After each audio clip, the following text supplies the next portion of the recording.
प्यारे बच्चों नमस्कार। इंजीनियरिंग मैथमेटिक्स के इस वीडियो में मैं आपका स्वागत करता हूं और आज हम लोग स्टूडेंट्स जो M2 है, जो नई स्कीम है RGBV की CBCS, उस स्कीम के अकॉर्डिंग जो M2 है उसके यूनिट नंबर 3 के एक टॉपिक के ऊपर बात करेंगे, जिसमें हम linear differential equation with constant coefficient के लिए PI फाइंड करने की एक नई मेथड के ऊपर बात करेंगे students, and that method is method of undetermined coefficients students.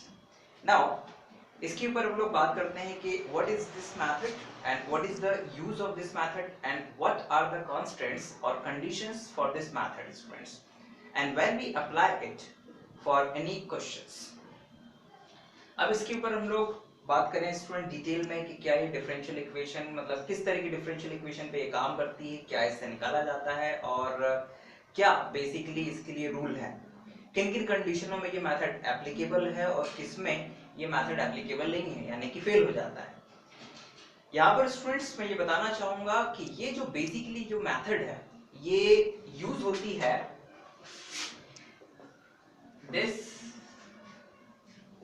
this method is used for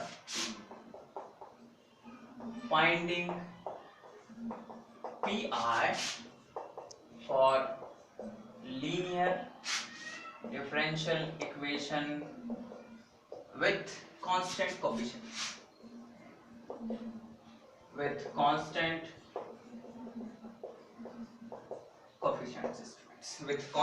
coefficient। यानी कि मतलब स्टूडेंट्स ये जो मेथड है, ये इस मेथड की मदद से केवल पीआई निकाला जा सकता है, ठीक है ना। सीएफ तो हम वैसे ही निकालेंगे स्टूडेंट्स ऑक्सिलरी इक्वेशन बना के, ओके, और जो सीएफ के रूल्स हैं उसके अकॉर्डिंग। लेकिन पीआई निकालने के लिए एक नया मेथड है स्टूडेंट्स, जो हमारे पास में रूल्स थे पीआई के लिए, ओके, 5-6 जो भी रूल्स थे, उनके अलावा ये एक नया मेथड है जिसकी मदद से हम लोग पीआई की वैल्यू फाइंड कर सकते हैं स्टूडेंट्स। अब पीआई किस तरह से निकाला जाएगा, किन किन कंडीशंस में निकाला जाएगा, उसको समझिएगा स्टूडेंट्स। बेसिकली इसमें जो डिफरेंशियल इक्वेशन हम लोगों को गिवन होती है, मान लीजिए कि ये डिफरेंशियल इक्वेशन है, okay, second order differential equation है, d2y/dx² plus a1dy/dx plus a2y is equals to qx, where this is a function of x and these two a1 and a2 are constant, okay, are constants, ठीक है। Now ये जो qx है, इस qx के ऊपर depend करता है कि हम लोग कैसे आगे बढ़ेंगे। बेसिकली ये जो मेथड है, इस मेथड में इस qx को देखकर हम लोग एक चीज अज्यूम करते हैं, ओके, pi के लिए हम एक फंक्शन अज्यूम करते हैं जिसको कि कहा जाता है स्टूडेंट ट्रायल सॉल्यूशन, ठीक है ना, जो कि आगे चल के पीआई बन जाता है स्टूडेंट्स, क्योंकि जो पीआई होता है वो भी एक तरह से सॉल्यूशन होता है इस डिफरेंशियल इक्वेशन का, ठीक है ना। तो हम लोग इसका एक सॉल्यूशन ही मानते हैं बेसिकली, और उसे कहते हैं ट्रायल सॉल्यूशन, जो कि आगे चल के क्या बन जाता है, पीआई बन जाता है। लेकिन ये जो ट्रायल सॉल्यूशन है इस qx के ऊपर डिपेंड करता है, जो भी इस qx की वैल्यू होगी उसके अकॉर्डिंग ये ट्रायल सॉल्यूशन अज्यूम किया जाएगा। और इसीलिए मैंने स्टार्टिंग में ही आप लोगों से कहा था कि ये कुछ लिमिटेड केसेस के लिए ही काम करती है मेथड, हर एक केस के लिए नहीं। तो आइए जरा देखें कि qx क्या हो जिसके अकॉर्डिंग हम लोग ट्रायल सॉल्यूशन को अज्यूम करेंगे स्टूडेंट्स, ठीक है ना। तो उसमें स्टूडेंट्स जो पहली कंडीशन है वो ये है कि नंबर 1 कि if qx is a polynomial in x, if qx is polynomial, okay, that is if qx is equals to, मान लीजिए कि कोई पॉलिनोमियल है कुछ इस तरह का, ax² plus bx plus c, then trial solution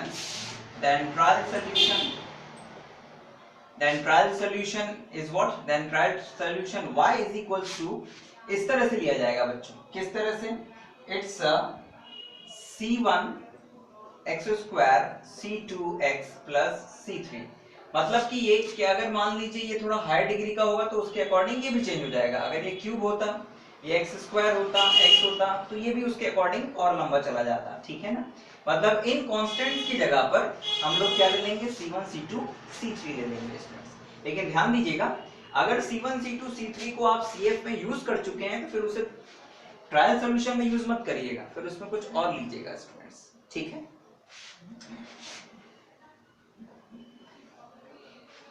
now ये तो हो गया पहला केस स्टूडेंट्स। अब now case number 2। Case number 2 क्या है बेसिकली स्टूडेंट्स कि इफ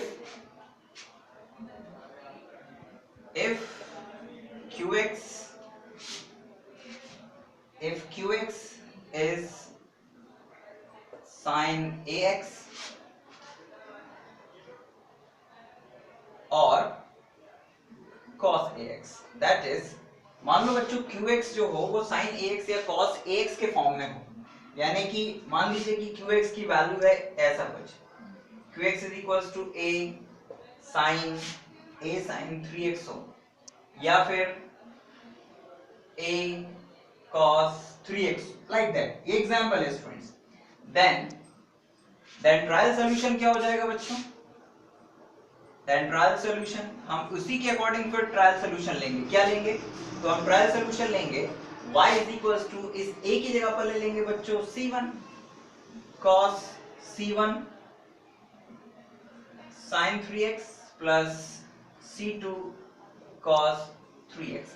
यहां पर ये समझने वाली बात है स्टूडेंट्स कि अगर qx में कोई एक भी टर्म रहा, यानी कि मान लो केवल इतना रहा a sin 3x, तो भी क्या कहते हैं आपको ट्रायल सॉल्यूशन में c1 sin 3x plus c2 cos 3x लेना ही है, और अगर cos x रहा तो भी ये दोनों चीजें लेनी है, यानी कि एक के होने से ये दोनों ही चीज लेनी ही है हम लोगों को ट्रायल सॉल्यूशन में स्टूडेंट्स, ठीक है ना। नाउ नेक्स्ट आगे बढ़ते हैं स्टूडेंट्स, ओके। नंबर 3 केस पे, नंबर 3 क्या है कि अगर मान लीजिए स्टूडेंट्स हमारे पास में जो qx है वो इस तरह से हो, if qx is equals to a e to the power 2x के फॉर्म में हो, ये 2 तो मैंने एक एग्जांपल के लिए कुछ भी हो सकता है यहाँ पर, then this implies that trial solution कैसे लिया जाएगा स्टूडेंट्स, ट्रायल सॉल्यूशन इस तरह से लिया जाएगा y is equals to c1 e to the power 2x, इस तरह से लिया जाएगा, ठीक है ना, राइट। तो इन 3 केसेस में स्टूडेंट्स ही केवल काम करता है ये मेथड ऑफ अनडिटरमाइंड कोएफिशिएंट्स। जब राइट हैंड साइड में कोई पॉलिनोमियल हो, जब राइट हैंड साइड में साइन या कॉस वाले टर्म्स हो, जब राइट हैंड साइड में कोई एक्सपोनेंशियल टर्म हो, तभी ये मेथड काम करता है। अब क्वेश्चन अराइज हो सकता है कि मान लीजिए ट्रायल से जो राइट हैंड साइड है उसमें पॉलिनोमियल भी हुआ, sin x हुआ, तो जो ट्रायल सॉल्यूशन लेंगे उसमें ये दोनों चीजें आ जाएंगी, ठीक है ना। अगर जो qx है उसमें ये तीनों रहे तो जो ट्रायल सॉल्यूशन है उसमें ये तीनों ले लिए जाएंगे, राइट। बात समझ में आ रही है, ठीक है ना।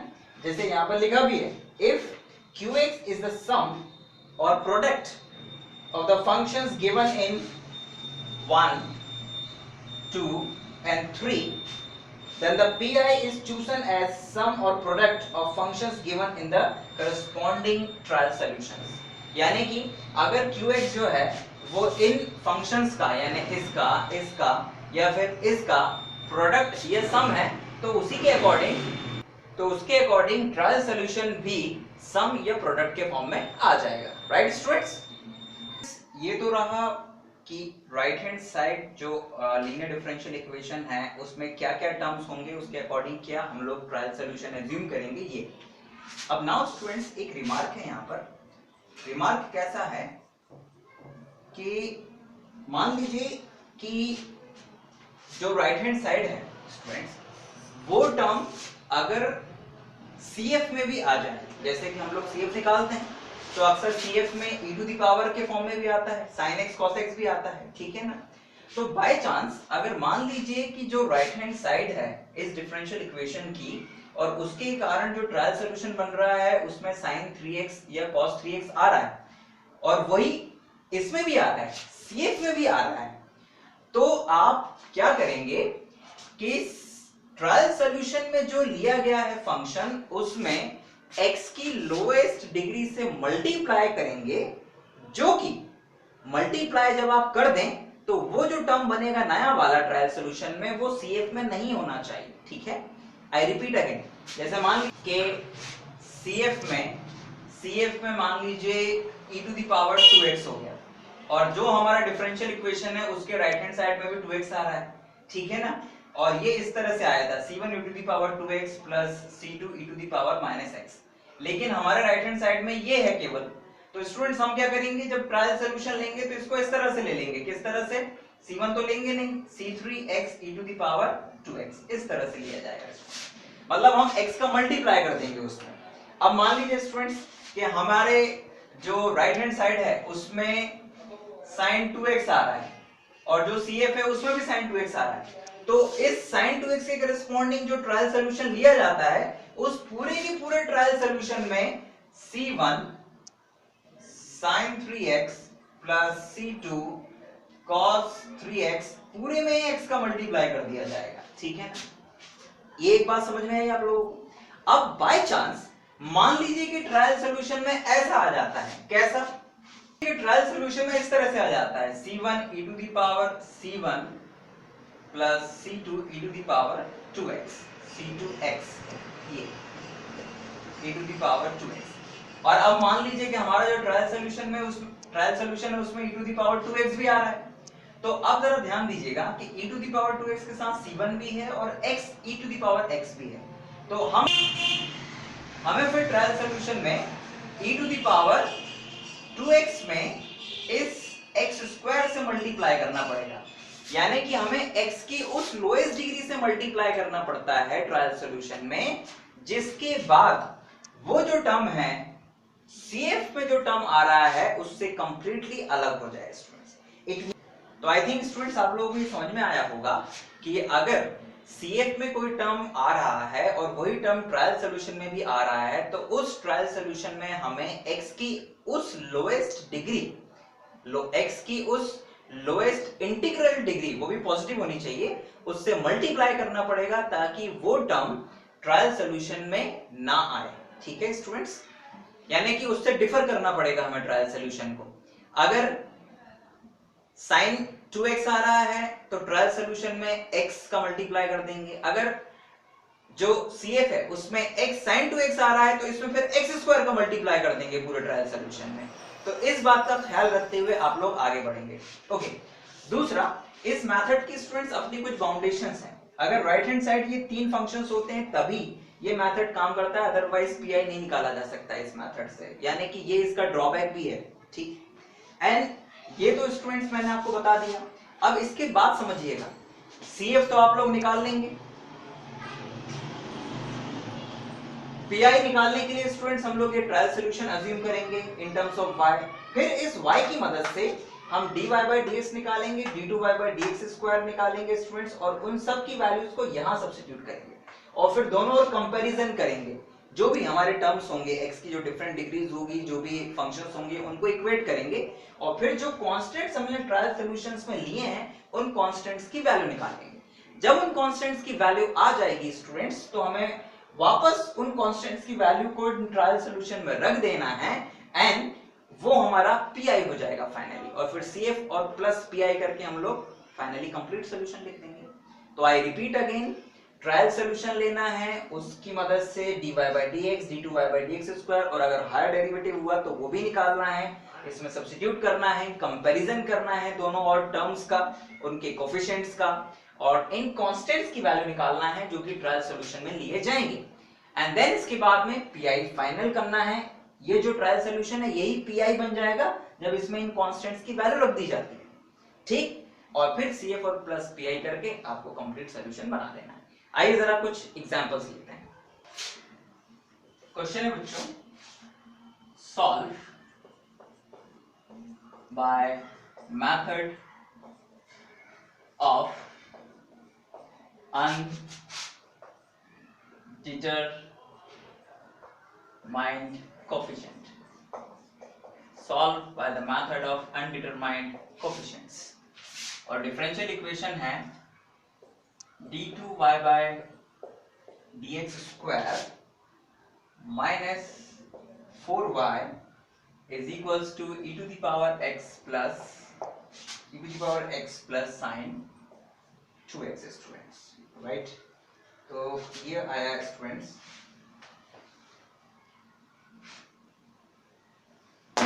ये हमारी डिफरेंशियल इक्वेशन है स्टूडेंट्स, जिसे कि हमें सॉल्व करना है। नाउ आइए स्टूडेंट्स अब इसे सॉल्व करना शुरू करते हैं। तो सॉल्यूशन यहाँ से शुरू करेंगे और आपको दिख रहा होगा कि ये जो डिफरेंशियल इक्वेशन है कांस्टेंट कोफिशिएंट वाली है और सेकंड ऑर्डर की। तो सबसे पहले इसका CF निकालेंगे, तो उसके लिए हमें ऑक्सिलरी इक्वेशन बनानी पड़ेगी। So the auxiliary equation of given differential equation क्या होगा students, it's m square minus 4 is equals to 0। तो यहां से बच्चों m इज इक्वल्स टू आ जाएगा प्लस माइनस 2। तो प्लस माइनस 2 इसका मतलब कि जो CF है वो आ जाएगा C1 e to the power 2x plus C2 e to the power minus 2x square. ये तो CF आ गई। नाउ जो PI है उसके लिए ट्रायल सॉल्यूशन लेना पड़ेगा। तो for PI that is the trial solution for that is the trial solution of 1, इसे चाहे तो आप 1 नाम लिख लीजिए, and this is equals to y is equals to। अब जरा जो गिवन डिफरेंशियल इक्वेशन है उसका राइट हैंड साइड देखिए बच्चों, तो उसमें क्या क्या है, e to the power x है। अब e to the power x है तो e to the power x यहाँ तो है नहीं है, तो हम फ्री हैं, हम लोग ये लेंगे C3 e to the power x plus sin 2x है, और sin 2x CF में भी कहीं पर नहीं है, तो फिर हम ये लेंगे C4 sin 2x plus C5 cos 2x। तो ये होगा बच्चों हमारा ट्रायल सॉल्यूशन, क्योंकि हमारा जो राइट हैंड साइड था उसमें एक्सपोनेंशियल टर्म भी था और साइन टर्म भी था। तो एक्सपोनेंशियल के लिए ये बना ट्रायल सॉल्यूशन और साइन टर्म के लिए ये बना, क्योंकि हमने डिस्कस किया था कि साइन हो चाहे कॉस हो, लेकिन ट्रायल सॉल्यूशन में दोनों ही टर्म आएंगे। नाउ अब इसकी मदद से स्टूडेंट्स हम निकालेंगे dy by dx। तो dy by dx क्या आएगा स्टूडेंट्स, वो आएगा C3 e to the power x plus it's 2C4 cos 2x, और ये आ जाएगा माइनस 2C5 sin 2x। आप d2y by dx स्क्वायर निकालते हैं, तो d2y by dx square is equals to आ जाएगा student C3 e to the power x plus, अब ये माइनस हो जाएगा तो it's a minus 4C4 sin 2x and minus 4C5 cos 2x। तो बच्चों d2y by dx स्क्वायर भी आ गया, y हमारे पास पहले से ही है, तो अब इसकी और y की वैल्यू को इक्वेशन नंबर 1 में सब्स्टिट्यूट करेंगे। put y and d2y by dx square into 1 तो हमें मिल जाएगा बच्चों, हमें मिल जाएगा, क्या मिलेगा, it's C3 e to the power x minus 4C4 sin 2x minus 4C5 cos 2x and minus 4 ये bracket, and what is the value of y? The value of y is C3 e to the power x plus C4 sin 2x plus C5 cos 2x, और is equals to में क्या है बच्चों, is equals to में है e to the power x and plus sin 2x square. Now थोड़ा simplify करते हैं बच्चों इसे और देखते हैं कि हमें क्या मिल रहा है। तो दिस इज इक्वल्स टू बच्चों C3, यस, तो देखें जरा, ये माइनस का 4C3 और ये प्लस का C3, it become minus 3C3 e to the power x। Now plus ये माइनस का 4C4 बच्चों, और ये माइनस का, यस, ये भी माइनस का 4C4 sin 2x, ये भी sin 2x, तो हमें मिल जाएगा बच्चों यहाँ पर कितना, माइनस का C4 sin 2x। नाउ ये है माइनस का 4 C5 और ये भी माइनस का 4 C5, it's a minus 8 C5 cos 2x and this is equals to e to the power x sin 2x।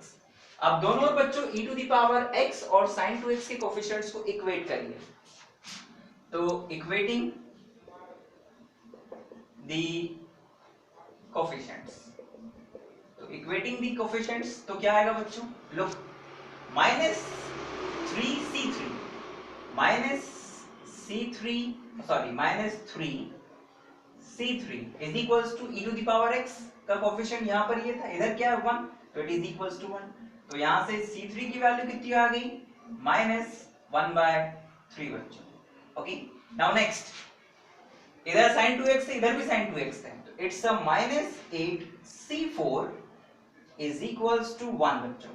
तो यहां से c4 इज इक्वल्स टू आया माइनस 1/8। ओके, और इधर पे लेफ्ट हैंड साइड पे तो cos टर्म है लेकिन राइट हैंड साइड में नहीं, तो minus 8c5 is equals to 0, यानी कि c5 इज इक्वल्स टू 0 आ जाएगा। सो देयरफॉर ट्रायल सॉल्यूशन अब क्या बन गया, pi। तो therefore pi is equals to, इसी ट्रायल सॉल्यूशन में आप वैल्यू रख दीजिए c3 की वैल्यू कितनी है, ये माइनस 1/3, तो minus 1/3 e to the power x and c4 की वैल्यू आई है माइनस 1/8, तो it's a minus 1/8 sin 2x sin 2x। तो this is your pi। so hence complete solution, hence complete solution क्या हो जाएगा, y is equals to cf plus pi। तो cf था c1 e to the power 2x plus c2 e to the power minus 2x plus हमारे पास pi आ गया बच्चों minus 1/3 e to the power x and minus 1/8 sin 2x। तो this is the complete solution of the differential equation given students, और इसे हम लोगों ने solve करने के लिए मेथड ऑफ अनडिटरमिनेंट कोफिशिएंट्स का यूज किया स्टूडेंट्स। एंड आई होप कि आप लोगों को ये क्वेश्चन समझ में आया होगा। इस क्वेश्चन में जो ट्रायल सॉल्यूशन हम लोगों ने लिया था वो बड़ी आसानी से हमने ले लिया था, बिकॉज ट्रायल सॉल्यूशन में के लिए जो हमको right hand side function use करना पड़ता है, तो उसके कारण जो ट्रायल सॉल्यूशन बन रहा था उसमें और CF में कोई टर्म ऐसा नहीं था जो कि कॉमन हो स्टूडेंट्स, यानी कि फंक्शन कॉमन हो, तो उसके कारण कोई दिक्कत नहीं थी। अब एक ऐसा क्वेश्चन लेते हैं जिसमें जो CF बनेगा, उसके जो CF जो बनेगा, तो उस डिफरेंशियल इक्वेशन के लिए जब ट्रायल सॉल्यूशन बनाएंगे तो उसमें कुछ टर्म एक जैसे आएंगे। अब आइए ऐसा क्वेश्चन लेते हैं, तो उसको भी आप अच्छे से समझ लेंगे, ठीक है। आइए देखिए क्वेश्चन है बच्चों, solve by method of undetermined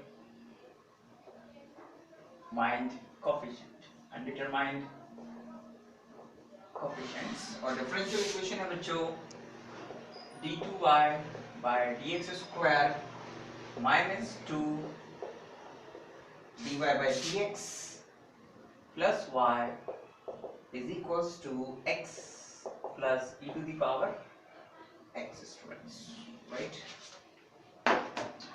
अब आइए स्टूडेंट्स इस डिफरेंशियल इक्वेशन को सॉल्व करते हैं। तो स्टूडेंट्स सॉल्यूशन में सबसे पहले तो इस डिफरेंशियल इक्वेशन के लिए ऑक्सिलरी इक्वेशन बनाएंगे हम लोग। The auxiliary equation of 1, it's a m square minus 2m plus 1 is equals to 0। तो it's m minus 1 whole square is equals to 0, और यहाँ से m is equals to 1 and 1 दो वैल्यूज आएंगे, ठीक है। So therefore students, what is the value of CF? क्योंकि repeated roots आए हैं auxiliary equation के, तो it's a C1 plus C2x e to the power x students. Now the PI, that is the trial solution, y is equals to, क्या होगा बच्चों trial solution?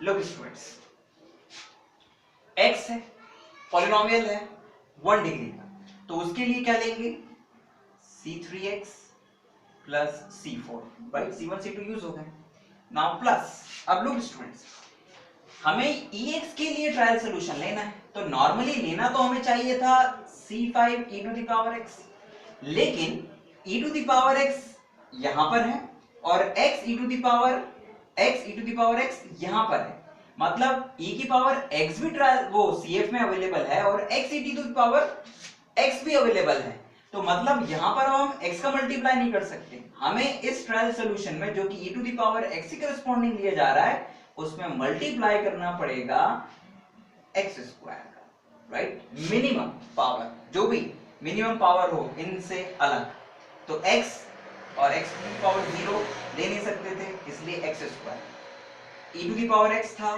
तो x नहीं ले सकते थे, x e to the power x था तो x स्क्वायर लेना पड़ेगा स्टूडेंट्स, ठीक है ना। तो नाउ स्टूडेंट्स इस तरह से ये ट्रायल सॉल्यूशन बना स्टूडेंट्स, और मेन यहां पर हमें फोकस करना था कि यहां पर क्या लिया जाए, बिकॉज हमें यहां पर ऐसा ट्रायल सॉल्यूशन लेना था जिसके करस्पॉन्डिंग यानी उस कांस्टेंट का कोएफिशिएंट ऐसा होना चाहिए था जो कि यहां पर ना आ रहा हो CF में, तो x e to the power x भी था और e की पावर x भी था, दैट्स व्हाई हमने x स्क्वायर लिया, है ना। तो अब इसके आगे फिर प्रोसेस बच्चों वैसे ही है जैसे अभी भी आप लोगों ने किया था। अब यहाँ पे बच्चों हम लोग dy by dx स्क्वायर निकालेंगे, सॉरी dy by dx पहले, it become what, it become c3, ये तो 0 हो जाएगा और यहाँ पर बच्चों प्रोडक्ट रूल लगाना पड़ेगा, तो यहाँ पर आ जाएगा बच्चों c5 x square e to the power x plus 2x e to the power x, right, and जब d2y by dx स्क्वायर निकालेंगे d2y by dx स्क्वायर तो ये 0 हो जाएगा और केवल इसमें फिर से प्रोडक्ट रूल लगाएंगे स्टूडेंट्स, तो it become c5 and look e to the power it's a dy by dx, it's a e to the power x and x square plus 2x students, और इसे लिखा जा सकता है स्टूडेंट्स c5 फर्स्ट फंक्शन यानी e to the power x, okay, and differentiation of this one यानी कि 2x plus 2 and plus x square plus 2x e to the power x यानी सेकेंड डिफरेंशिएशन। तो बच्चों ये तो आया क्या d2y by dx स्क्वायर की वैल्यू, हमारे पास y आ चुका है, dy by dx आ गया, d2y by dx स्क्वायर आ गया, अब इन सब की वैल्यू को उठाकर हमें इक्वेशन नंबर 1 में रख देंगे, तो हमें मिलेगा students put y dy by dx and d2y by dx square into 1, ठीक, तो हमें मिल जाएगा बच्चों what we get c5 e to the power x bracket में 2x and 2x, ठीक है ना, ये दोनों मिलके क्या हो जाएंगे स्टूडेंट्स 4x, लेकिन ये x स्क्वायर टर्म भी आ रहा है इसलिए इसको पहले लिख देते हैं x square 4x and plus 2, तो c5 e to the power x और ये स्क्वायर करके हमने ये बना ली। Now dy by dx students, और dy by dx में -2 का मल्टीप्लाई है तो -2 और ये dy by dx, तो ये -2 c3 को तो अलग ही कर देते हैं स्टूडेंट्स एंड फिर से -2 और c5 e to the power x और ब्रैकेट में x square plus 2x, right, ये भी आ गया dy by dx and plus y, तो प्लस y की वैल्यू कितनी है, y is this c3x plus c4 plus c5 x square e to the power x is equals to में है x plus e to the power x। अब हमें करना ये स्टूडेंट्स कि x स्क्वायर के कोफिशिएंट्स को लेफ्ट हैंड साइड में अलग कर देना है, x के अलग कर देना है, कांस्टेंट अलग कर देना है और e to the power x के अलग कर देना है, तो उस क्रम में हम सबसे पहले e to the power x के कोफिशिएंट्स को अलग करेंगे, तो e to the power x के कोफिशिएंट क्या क्या है स्टूडेंट्स,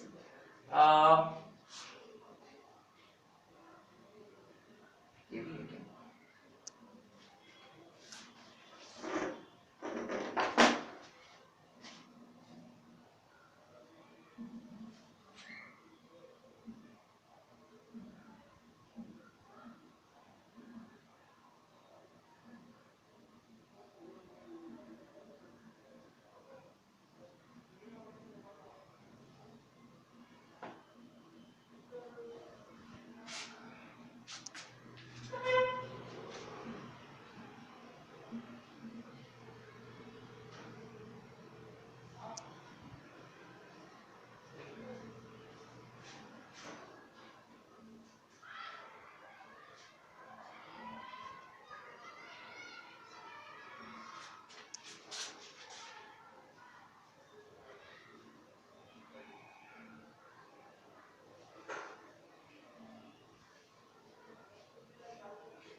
आगे बढ़ते हैं स्टूडेंट्स और e to the power x के कोफिशिएंट्स को ढूंढते हैं।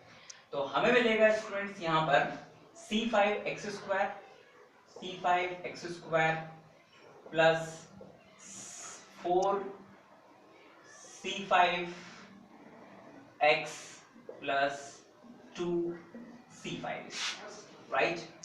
नाउ और कहां पर है this one student, it's a minus 2c5 minus 2c5x²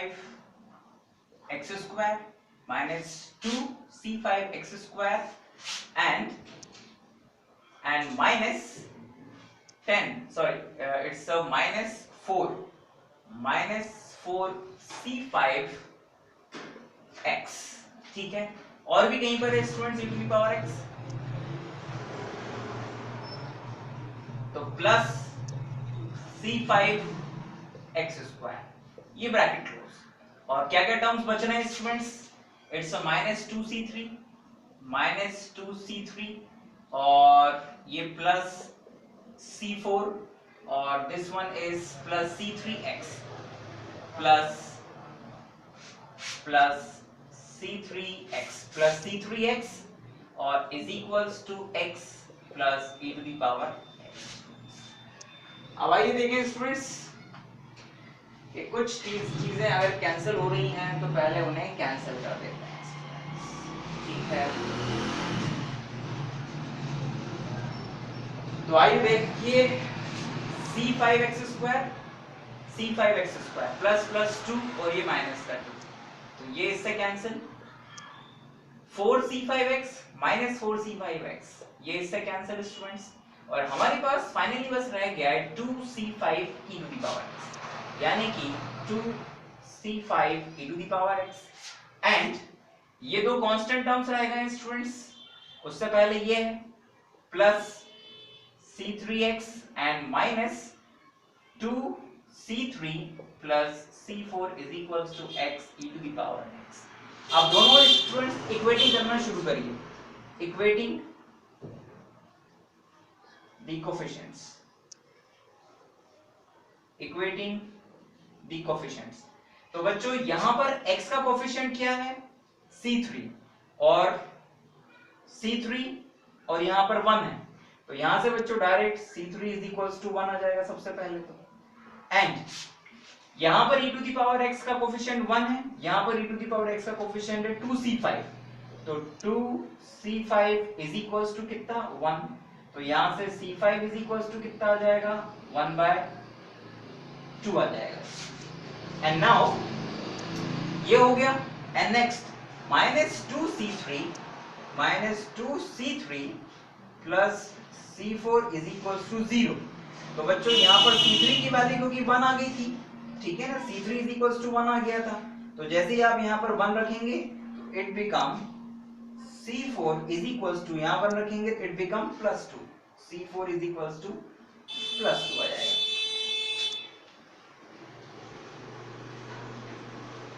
तो बच्चों यहां से c3 is equals to 1, c4 is equals to 2 and c5 is equals to 1/2। इसको चेक कर लेते हैं स्टूडेंट्स एक बार। तो हमारे पास में c4 इज इक्वल्स टू 2 बिल्कुल सही है, हमारे पास में c3 इज इक्वल्स टू 1 वो भी सही है, और c5 इज इक्वल्स टू 1/2 वो भी सही है स्टूडेंट्स। So therefore बच्चों, therefore pi यानी कि अब ट्रायल सोल्यूशन ही pi बन जाएगा, तो pi इज इक्वल्स टू आ जाएगा बच्चों, ये जो ट्रायल सोल्यूशन हमने लिया था c3x, तो c3 इज 1 तो इट्स x, c4 की वैल्यू 2 तो प्लस 2 एंड c5 की वैल्यू 1/2 तो 1/2 x² e to the power x। तो this is our pi students, so hence complete solution. Complete solution क्या होगा बच्चों, y is equals to cf and what is the value of cf, c1 c2 x e to the power x plus what is the value of pi is x plus 2 plus 1/2 x² e to the power x। So this is the complete solution of the differential equation, this one students। तो students यहाँ पर हम लोगों ने दो questions किए method of अनडिटरमिनेंट coefficient से, and I hope कि ये क्वेश्चंस आप लोगों को समझ में आए होंगे। इसका बेसिक थीम आप वर्किंग रूल दिमाग में रखिएगा कि ये क्वेश्चन केवल तीन ही कंडीशन में काम करता है।